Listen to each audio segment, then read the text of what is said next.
Michael, thank you so much for joining us here this morning. Good to see you. Likewise, thanks so much for having me. Well, I was sharing before we went on that some deep snow, and you are sitting not on the beach, certainly, but in Florida. So we're at opposite ends of this weather spectrum. But I want to talk, obviously, about Metrc and about the industry overall, some things happening at Metrc in the industry. Before we sort of dive deeper and deeper into Metrc, I want to talk about the sector overall, because you, both physically, but also the way the technology runs, sit at the center of how regulated cannabis actually functions day to day in almost every market and most markets. And from your vantage point as CEO, how do you assess the current state of the cannabis industry, notwithstanding that there may be sort of changes on the horizon at the federal level? But as you sit right now, I don't think you watch every transaction on the computer all day, but maybe you do with a huge dashboard. But what are you seeing maybe different now than you did a year ago, or has it been sort of status quo? I think it's been fairly status quo. You see a lot of participants in the space, whether you're a plant touching business, technology, like where we play, where there is a bit of an angst in terms of figuring out what's going to happen next. And the vast majority of businesses are not profitable or not super profitable. Usually in those scenarios, you're ripe for consolidation. We started to see that a little bit more, call it a year ago, and we've seen a little bit since then. Businesses just start making money, and as much as I think it might make sense in certain parts of the space, the reality is a ton of money came in to invest in this particular industry. A lot of it during the COVID time, 2021 period, really drove valuations meaningfully higher than I think we're seeing today, certainly. And that puts any operator in a bit of a conundrum, because if you're not super profitable, you have to raise additional money. You're raising money at a valuation that's lower than where you previously raised in 2021. That's difficult if you're an investor. You don't want to take a loss on that. And so you're in this sort of, hey, we're just profitable enough to keep moving, but we're not in a position where we can meaningfully invest deeper. And that's why you have so many different point of sale vendors that are out there. And that's why you have so many different types of operators that are kind of carving up really small parts of the overall segment. So I do think over time, you'll see more consolidation. We certainly are seeing a little bit more recently in the plant touching businesses, and businesses that I think have been able to find more success, more meaningful success. I think a lot of people in the industry look up to what Wild has done from a brand perspective and a product perspective. And so you certainly are not surprised to see more of a growth opportunity for folks that have really been the leaders in the space. And so we entered into a partnership later, or kind of mid-year, I guess, in 2025, with the regulatory side of BioTrack. And so that's a standalone entity called BT Gov now. It's just difficult when you think about track and trace, specifically in the cannabis space. There's only 50 states. Not all of them are legal. Track and trace, as it relates to an industry writ large, is a multi-billion-dollar, national industry. You just don't have a lot of the traditional track and trace players playing in cannabis. And so it's difficult. It's hard. We've had more challenges than I think I would like us to have had as an operator in the space. And I think it made sense for us to be able to develop a partnership and work closer together in a way that ultimately is going to, and then I think is starting to already show signs of meaningful benefits to the industry overall.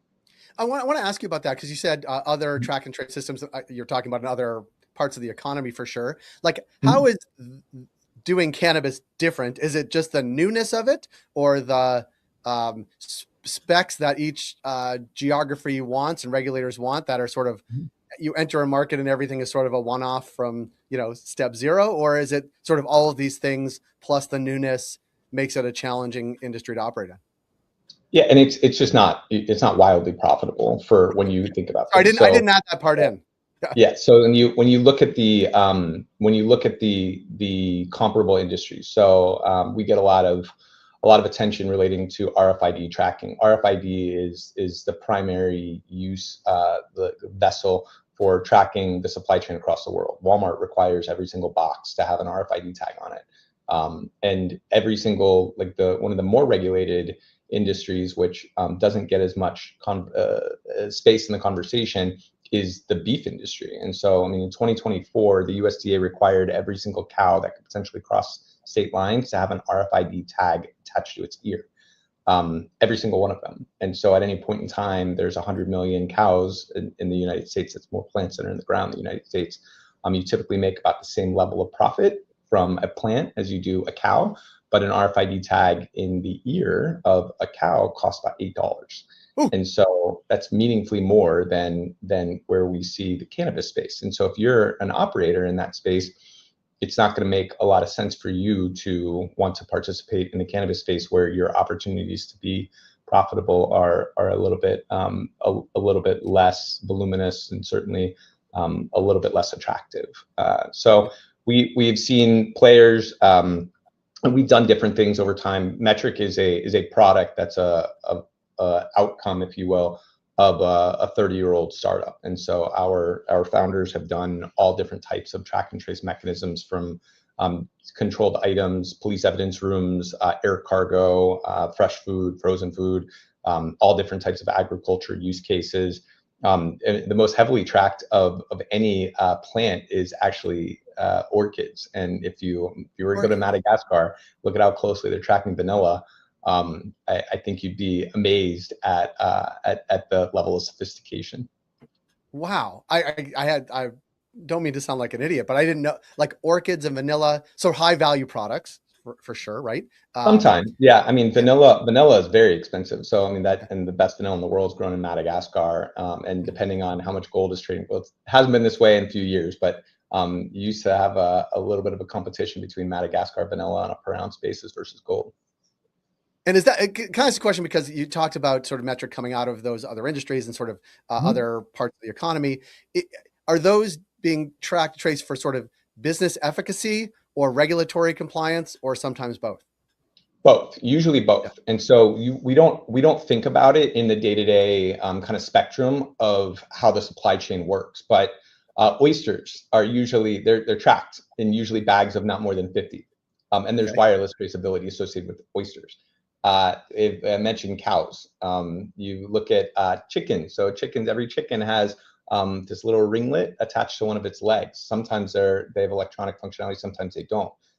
There is, I think, the benefits when you leverage some of the technology really start to show themselves when you kind of zoom out of like the what you're doing manually and think about the different data points that would drive your decision. So there's a reason why Walmart invested $4 billion in adding RFID, not an actual regulatory requirement, to every single box. So I mean, you have cases of a product that sometimes are like $2 that you're still putting an RFID tag on, and that's a pretty meaningful investment, but it gives them so much more benefit from a visibility perspective. And the track and trace elements that are not necessarily portrayed as most meaningful in the forefront have been critical to the integrity of the supply chain. If you think back to the COVID days, there wasn't you couldn't find toilet paper, but you didn't have a problem finding an ape. And so being able to have visibility of the whole supply chain is something that I think in certain scenarios is taken a little bit for granted, because we do have more standardization in the cannabis space than you see in most other industries. And with the partnership between Metrc and BT government, I'm going to get the nomenclature right. Like, should regulators and operators expect changes, or is it going to be sort of two separate entities operating in different markets? Like, is it going to change from an operator perspective, whether I'm on Metrc or BioTrack? Like, do you see some, are there cost efficiencies or program changes or technology changes coming? No, there's no changes. So states will, just like prior to this, states had opportunities. They enter into procurement mechanisms depending on what's required for them, whether it's an RFP or sometimes an expansion of an existing program. We don't expect that to change. The longest contract that BT Gov holds goes out to 2032, I believe. Now, if a state wants to switch to a different system, change their structure, change their process, We're certainly open to that. That was part of the conversation with New York when they were in the middle of the implementation. There's limitations in software, and that's not to point fingers at anybody. It's just the reality of software having different use cases and working differently. You see the rapid transformation in the AI space. ChatGPT was it. And now, you've got, it seems like Google's really stepping the forefront. We'll see what happens, whatever Facebook wants to come up with in the next couple of months. And you'll continue to see that. Software in what we're doing is no different. What I think is lost, at least when you think about track and trace as a government program, is the government is the customer. There's only 50 of them. And within reason. I mean, there's certainly some like DC, Guam, Virgin Islands, things like that, but it's about 50 would be your total customer base. That's not a very wide industry to play in, and that's why it's really important to remember that track and trace isn't just cannabis. Track and trace is many businesses. This is a customer segment, and when you're working with any kind of government system, you're required, generally speaking, to adhere to much higher levels of security, data protection, everything from insurance, compliance at a government level. To be a government contractor is not trivial. And it's certainly a lot more expensive just to maintain and to keep up with that.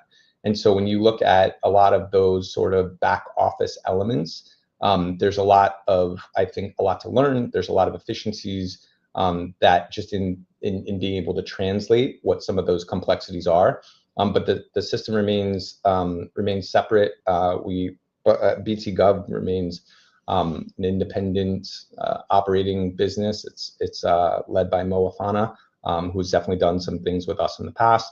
And we've had a good relationship with those folks. They're just the BioTrack folks are really focused on trying to grow their business. Their business is most profitable on the B2B side, on the commercial side, less so on the regulatory side. And we had an opportunity, I think, to be able to help out a little bit.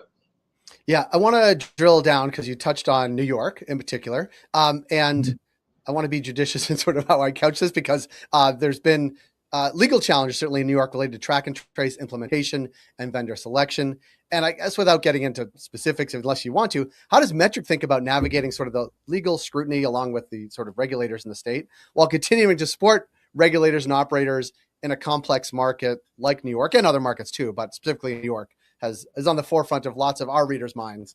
At least we hear about it most often. Absolutely. So anytime you enter into a more mature space, and even though New York itself doesn't feel like it's the most mature market, if you've been running a business there for 3 years and you've built your processes and your systems and the way you do things, and then all of a sudden somebody says, "Hey, guess what? Now you have to stop everything you're doing and put everything into this other system." It doesn't matter what the situation is, it's going to be disruptive. Now, the reality is that there's nothing that you put into Metrc that you wouldn't put into any other normal ERP system. There's nothing that's different at all. But the collection of it and the integrity of that data and being able to identify the data in a standardized fashion that facilitates the ability to protect public health, support recalls, and support a level playing field, a fair playing field for folks in the space to make sure that you have participants that need to adhere to the rules and regulations as they were promulgated. So this is disruptive. Even if something's amazing, even if it was demanded, in many cases, people were clamoring for track and trace to get implemented much faster in New York than it has been. But it still is a disruption to you on a day in and day out basis because you're just changing the way you operate. And so we've seen this in every single state that we've entered into that has a little bit more of a mature space, or we're replacing the incumbent provider every single time. And that's not surprising. What is encouraging, I think, is the fact that we have so much movement in such a short period of time. There's people that have stated, "Hey, this shouldn't have happened right at the end of the year." Well, there's also a lot that said, "I need this happen before the end of the year because I need to be able to close out my books for the year, be able to get taxes aligned, and be able to start the year without that disruption." So you have both sides. You've got operators that say like, "Hey, this is negatively affecting the small operators." You've got operators that are larger saying it negatively affects the larger operators and it's better for the smaller operators. it's going to be something different for everyone, and better isn't always better for everybody. Sometimes it feels worse. Our objective is not to try and get too wrapped around the axle on some of the minutia and the examples, because I will be the first one, and I have been the first one to acknowledge that we are not perfect. No software system is perfect. So as you get into New York, even though we spent a lot of time in New York, I lived in Rochester. I learned to bartend in Binghamton. My wife is from outside Poughkeepsie. The state of New York is so unique, and it's so different. It's almost 4 different states into one. And the conversations I'm having with folks in a dispensary in Long Island is not the same kind of conversation that I'm having with folks that are outside Turning Stone in Syracuse. And it's a different type of dynamic that is not something that we see in most other states. And so we're gonna continue to learn and grow. We got out in front of the transformation and the transition early. Not a lot of people did, and so you end up with this kind of big rush towards the end to kind of get into the system right at the deadline. We had that last couple of weeks, we had over 11,000 support cases with a lot of people saying, I don't even know how to log in. I didn't attend the training. And so that's we can say, hey, maybe people should have signed up faster. But the reality is that people are trying to run their businesses, and we want to be as supportive as we can, and we want to turn that around as best we can. Dispensaries are going to be a different dynamic than a cultivation. The largest point of sale provider for dispensaries is Dutchy. They have every single one of their customers is active and working within the system, with the exception of 9 total. So that's almost 99% of their entire customer base, and that happened well ahead of the deadline. So we feel like for the majority, we're in a pretty good spot. Not to say it hasn't been painful for some, but there's definitely going to be others that you're going to need some help. We're going to come across something that needs to be adjusted in the system, and I'm sure the regulators are going to continue to see things that they want to think about as they continue on the path and think about what rule changes could look like in the future. From your experience, and I want to take sort of the experience in New York and sort of places, markets like Minnesota or Wisconsin may come online at some point. Do they look at, because you're close with them, do they look at what happened in New York and say, we want to try to avoid that? Let's move up the timelines, so Metrc is on from day one as opposed to have to implement into a mature market? Or is it like every market thinks they're completely unique and want to do their own thing? It's a blend, and so you definitely have lessons that are learned. I don't think when you look at New York, and of course being in New York, it's going to feel like this is a special, different thing. Oklahoma was a challenge for some folks. Illinois was something that we wanted in 2025, and so that was very different. Anytime you're making a change, it's going to be different. This isn't just associated with cannabis regulation. This is anything.